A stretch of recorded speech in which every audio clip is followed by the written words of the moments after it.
record. Welcome to the SMART Way Development Audit, Part 1. We're doing a series of these. Ellen Bristol and I are really pleased to team up on this development audit project, and we know that the word audit sends fear into many people's hearts, and we want to eliminate all that fear for you. So this is Part 1, where we're going to talk about what a development audit is and what's involved, and then we'll be hearing more about what's involved in Part 2 and 3. When Linda first came to me with this idea of a development audit, I was pretty intrigued. You know that Linda Lizakowski and myself, Ellen Bristol, have teamed up together on promoting Fundraising the Smart Way and all of our work around fundraising effectiveness. This seems like such a perfect extension to the work we're already doing on assessing fundraising productivity. We were pretty excited to put together the SMART Way Development Audit. Thanks, Ellen. Well, your first question is probably, why a development audit? Why do we even need to do that? You know, today I think when we get in our car, we all seem to have some kind of GPS systems, or we have Google Maps or something.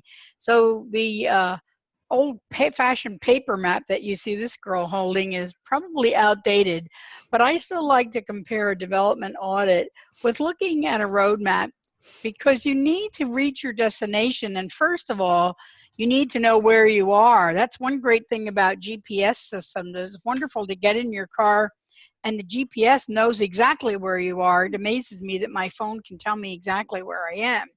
But back in the old days when we used maps, we first had to pinpoint on the map where we are, and that's what a development audit is all about. It's going to help you pinpoint where your development office is now before you can set realistic goals for the future. So what is all this development audit stuff all about in the first place? Well, I think for one reason that we need a development audit is the stakes are much higher today. Stakes have always been high in the development world. There's always been a lot of pressure on us to perform. But as you'll find out in Part 2, we're going to talk a little bit more about the leaky bucket and the productivity assessment. Most people, 78% in fact, got either a C or a D in the ranking on the leaky bucket. We didn't see very many A's and B's at all. So there's a lot of people obviously that aren't doing the best they could do, or they would be ranking higher on the leaky bucket assessment. The other thing that's changed in this world is that boards and funders are much more sophisticated than they used to be. There's higher expectations. Boards oftentimes expect the development office, sometimes unfortunately they expect you to perform miracles with very little tools to start with. But no matter how strong and how sophisticated your board is, we can pretty much guarantee that they have pretty high expectations of your development office. And the other thing that happens is that the needs are growing. There's far more need. If you talk to any nonprofit in this country, I think today, and probably outside the country, they're going to tell you that their government funding might be shrinking, or it might be totally going away. There may be fewer chances for them to succeed, so they really need to do the best they can. So how do organizations evaluate whether or not they're doing a good job in their development office? Well, there's three basic ways to do this. You can self-evaluate, and a lot of people say, well, why should I spend money to have a consultant come in and do a development audit? I can do this myself. I've been in this field for a lot of years, and I can figure it out on my own.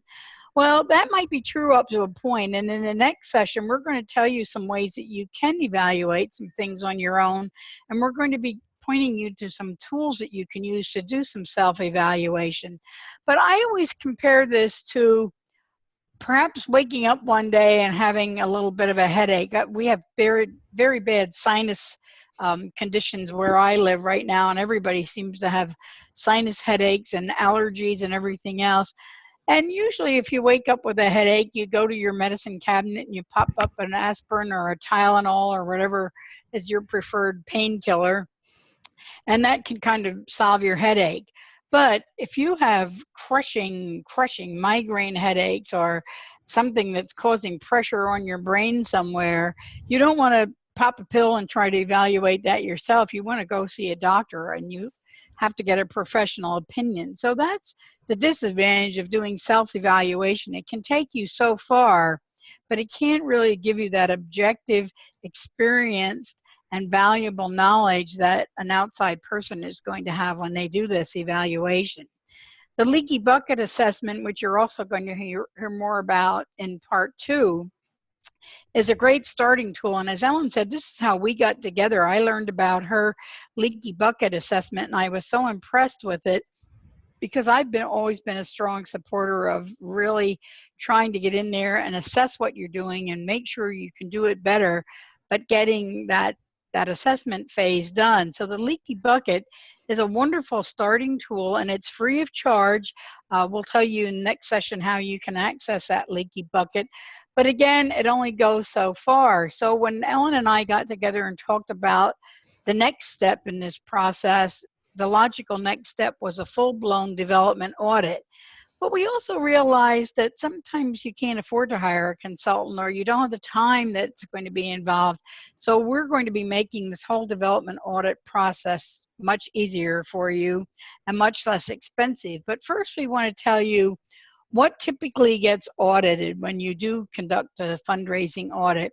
There's many things that you have to evaluate, and this is why a full-blown development audit can really help you, because you want to look at your fundraising infrastructure. Do you have the right things in place to do fundraising? You also want to look at your fundraising effectiveness. Are you doing things in an efficient and effective manner? Are you spinning your wheels and wasting a lot of time chasing blind alleys, really, so to speak? You also want to evaluate your market and brand awareness, because all good fundraising starts with awareness of the organization. If people don't know who you are, they're not going to support you financially. We also want to look at evaluating technology and its different uses, and there's so many things that we could get into. We could probably spend another 3 webinars just talking to you about technology and the ways it can help you be more productive. And then we also have to look at donor relations. How do you communicate with donors? What kind of relationships do you have? Do you understand your donors and their needs? And then finally, development programs. And this is the area that sometimes people think this is all they need to evaluate. Did we succeed? Did we write enough grants? Did we get enough money from individual donors? Did we raise money from the business community? Was our mail program successful? Was our telephone program successful? So development programs are important, but they're not the only thing that you want to evaluate. So you can see this is a pretty comprehensive list. So let's talk a little bit more about what we're looking for when we do this evaluation. The first thing that we tend to ask is, what about your human resources? Do you have the right bus, first of all? And once you have the bus, do you have the right people on that bus? And are they sitting in the right seats? You'd be surprised how many times you have a board person, perhaps, that maybe is a really strong leader and a good person, but instead of being the board chair, they're relegated to some other position on the board, maybe because you think they're too new or too young or whatever. And the same thing happens with staff. Oftentimes we have wonderful development star program people that maybe have been doing something else, like working in programs or working in an administrative branch, where they really should be in the development office because they have a natural talent for it. And we look at volunteers. How are you involving volunteers in your fundraising? Lots of organizations involve volunteers in their programs and in their administrative tasks, but they forget about volunteers and how important they can be in fundraising. So one of the things that a good development audit will look at is the human resource part of this. Do you have the right people in the right seats on that bus? So that's one thing that we look at in a development audit. The next thing that we want to look at is, do we have gift acceptance policies, office procedures, a development budget, all the policies and procedures that make the fundraising program operate? Because if you don't have all these policies and procedures in place, you really don't have the good infrastructure to build on. You don't have the toolkit. In the leaky bucket, we talk about these kind of things and what's involved with building infrastructure. So this is another real important role. And It's I'm going to let Ellen tell you a little bit more about this. Yeah, the thing about having these policies and procedures in place is that they really let your staff do their best work. And if they're not in place, your staff is always kind of trying to make it up on the fly when you can solve a lot of problems ahead of time by establishing more or less standard, well-documented policies and procedures. And that leads us to another critical element. One of the most important parts of organizational infrastructure, especially these days, is having the appropriate technology. Things have evolved dramatically in the years that Linda and I have been in business, but there are still 3 areas of critical technology investment, and there's more happening every day. So any organization that fails to have a well-designed, up-to-date website is compromised. Any organization that fails to remain up-to-date and competent in interactive marketing, which is everything from the newsletter to the annual report to social media marketing, and technology for accounting purposes, which includes fund accounting, the way you account for your grants. Without those tools, or with partially inadequate or poorly implemented tools, your organization will suffer. So it pays to evaluate those. When it comes to donor relations, we all know this is a complex, busy picture where you have to keep a lot of balls in the air, and there's so many things going on in the 3 areas that impact your investors. Are you acquiring them in an efficient and effective manner? Are you retaining them effectively and efficiently? And are you able to upgrade them? And these 3 categories work whether they're individual donors giving you $10 a year, major donors giving you significant bucks, corporate sponsors, grant makers, or anything else you can think of. Before we end today's brief webinar, I wanted to take a moment to talk about our primary flagship program, Fundraising the Smart Way, and how the SMART Development Audit fits into it. Our approach to fundraising is to establish everything that drives productivity in your development shop, setting up metrics, policies, procedures, guidelines about which donors are worth in your investment, which aren't, and figuring out how to avoid pitfalls. So having that model in place helps you produce continuously improving results year after year. But anybody who runs a business, especially a not-for-profit business, also knows that from time to time they need to plunge in depth into the functionality of any part of the operation. And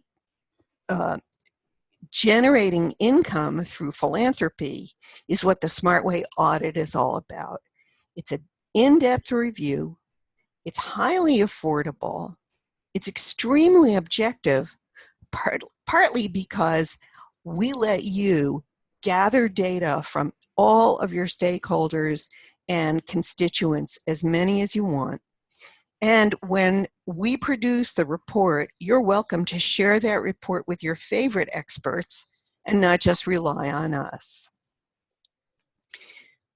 The SMART Way Development Audit is relatively painless, it's timely, and it's cost-effective. I say it's painless because not everybody likes to say, oops, we didn't do that. It represents all the voices, the development staff, the board, and even program and marketing staff. We think it's a really good idea to get their input because, as we always say in the not-for-profit industry, fundraising's everybody's job. We'd like to tell you more about this wonderful new solution of ours, the SMART Way Development Audit, and you'll learn more in part 2. In the short run, to sign up to learn more, you can visit us at bristolstrategygroup.com/smart-audit. And here's my name and phone number and address, and Linda's as well. Ellen at bristolstrategygroup.com, 786-554-2666. And Linda? Yes, mine is Linda at bristolstrategygroup.com, and my phone number is 702-580-1448, and that's my mobile phone. So you should be able to track me down at any of those. I just wanted to add to something that you said, Ellen, that I think is so important, that this is a painless process.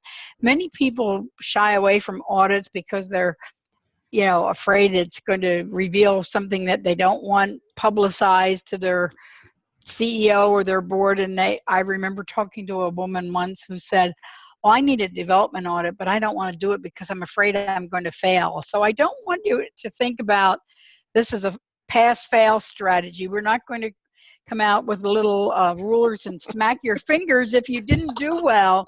What this audit is about is really to help you grow your program even stronger. So I just wanted to let you know that we feel your pain because we've been there and done it too, and we're going to make this as painless as possible for you.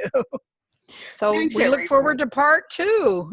Thanks a lot. Thank you, Linda. Bye, everybody, and catch us on part 2. Bye. Bye.